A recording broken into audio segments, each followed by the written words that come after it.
ഇപ്പോൾ പണ്ടത്തെ പോലെയില്ല, വീടുകളിലൊക്കെ ആളുകൾ അടുക്കളത്തോട്ടം അല്ലെങ്കിൽ എന്തെങ്കിലുമൊക്കെ പച്ചക്കറിയൊക്കെ വെച്ച് വളർത്തി ഉണ്ടാക്കും. അപ്പോൾ നമ്മുടെ അടുക്കളത്തോട്ടത്തിൽ കുറേ സാധനങ്ങളുണ്ടാവും. പക്ഷേ നമ്മളധികം പേരും കാണാത്ത ഒരു സാധനമാണ് വള്ളിച്ചീര. ഇതുകൊണ്ട് ബജ്ജി ഉണ്ടാക്കും.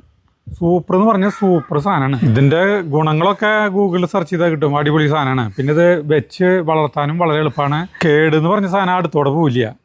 ഈ പരിപാലിക്കേണ്ട ആവശ്യമില്ല. ഒരു 12 കൊടുത്താൽ മതി, ആള് അതുമേടെ പടർന്ന് കയറിയിട്ട് അടിപൊളിയായിട്ട് വളർന്നോളും. അപ്പോൾ ഇതിൻ്റെ ഇല കൊണ്ടുള്ള ഒരു ബജ്ജിയാണ് നമ്മൾ ഉണ്ടാക്കുന്നത് കേട്ടോ. ഇതിൻ്റെ ഇല എന്ന് പറഞ്ഞിട്ടുണ്ടെങ്കിൽ വെറ്റിലേര പോലത്തെ ഇലയാണ് കേട്ടോ. ആവശ്യമുള്ള ഇല കണ്ട് പൊടിച്ചിട്ട് പിന്നെ അതിൻ്റെ കഴുകുക. 2 തരം വള്ളിച്ചീരിയുണ്ട്, പച്ചയും വയലറ്റ്. നമ്മുടെ വീട്ടിൽ വയലറ്റാണ് ഉള്ളത് കേട്ടോ. പിന്നെ സാധാരണ നമ്മൾ ബജ്ജി ഉണ്ടാക്കണ പോലെ കടലമാവ് എടുക്കുക, പിന്നെ അതിലേക്ക് മുളക് പൊടി, ആവശ്യമുള്ള മുളക് പൊടി, പിന്നെ മഞ്ഞൾപ്പൊടി, പിന്നെ ഉപ്പ്, പിന്നെ വേണ്ടത് കായപ്പൊടി ഇട്ടിട്ട് പിന്നെ അതങ്ങോട്ട് മിക്സ് ചെയ്യുക. മിക്സ് ചെയ്തിട്ട് ആവശ്യത്തിന് വെള്ളം ഒഴിക്കുക. നമുക്കറിയാമല്ലോ ബജ്ജി ഉണ്ടാക്കുമ്പോഴുള്ള കട്ടിയിൽ, ആ കട്ടിയിലാണ്ട് വെള്ളം ഒഴിക്കുക. വല്ലാണ്ട് ലൂസാവാൻ പാടില്ല.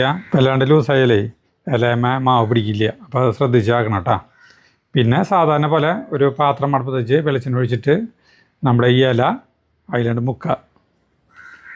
എന്നിട്ട് വെളിച്ചെണ്ണ ചൂടായി കഴിഞ്ഞിട്ടുണ്ടെങ്കിൽ അരിക്കാണ്ട് ഇട്ട് കഴിഞ്ഞിട്ടുണ്ടെങ്കിൽ സാധനം പൊള്ളച്ചാണ്ട് വരും. നല്ല പോലെ പൊള്ളച്ചാണ്ട് വരും. പെട്ടെന്ന് തന്നെ ആവും.